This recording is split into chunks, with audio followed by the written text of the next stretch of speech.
What's the path in the Senate towards accomplishing this? It's not an easy one. We have a simple structure. It's called the weekly prayer breakfast. You may be familiar with it, but I'll give you a quick guided tour. There's this guy named James Langford from Oklahoma. He's a Republican and really conservative.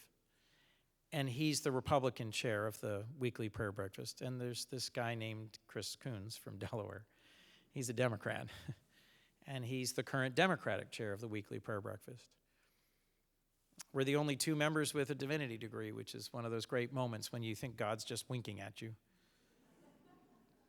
James and I would not naturally ever have met or become friends or gotten to know each other's spouses or prayed together, but for this moment of grace.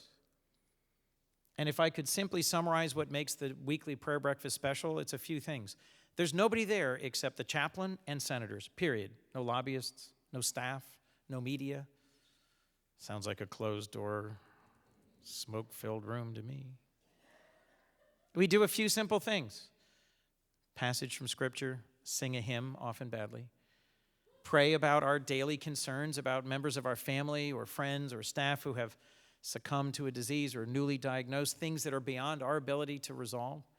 And then one member stands up and just shares, talks about the role of faith in their life, says exactly the things you wouldn't want an opposition researcher to ever know.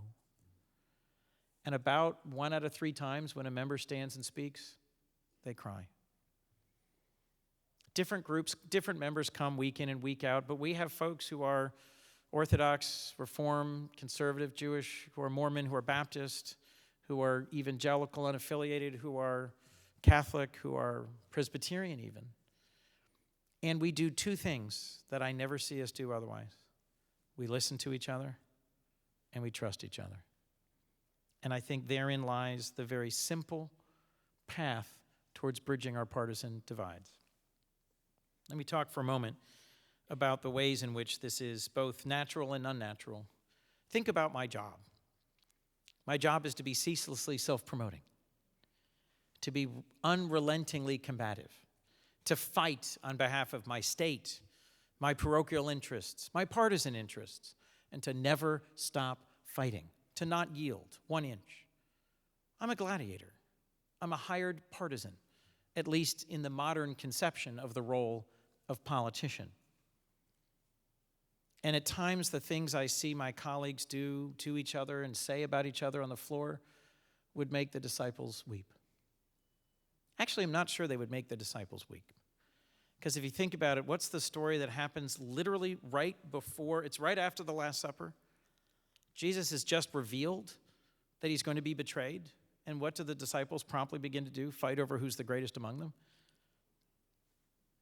Could you not stay awake? Could you not be, right? I mean, there are several moments in different Gospels where the disciples literally squabble amongst each other about who's the greatest, who's in charge, who's going to be at the right hand, who's going to be. And Jesus keeps looking at them and going, you really don't get it, do you?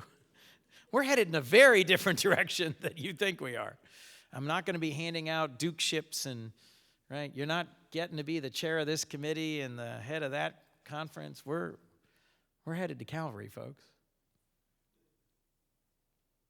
So at the end of the day, the message, and this is from Luke 22, is not that which would make the disciples weep, but that which makes Jesus weep, which is our own lack of vision about who we really are and where we really are and what we're really called to do by his acts of grace that have healed us and forgiven us.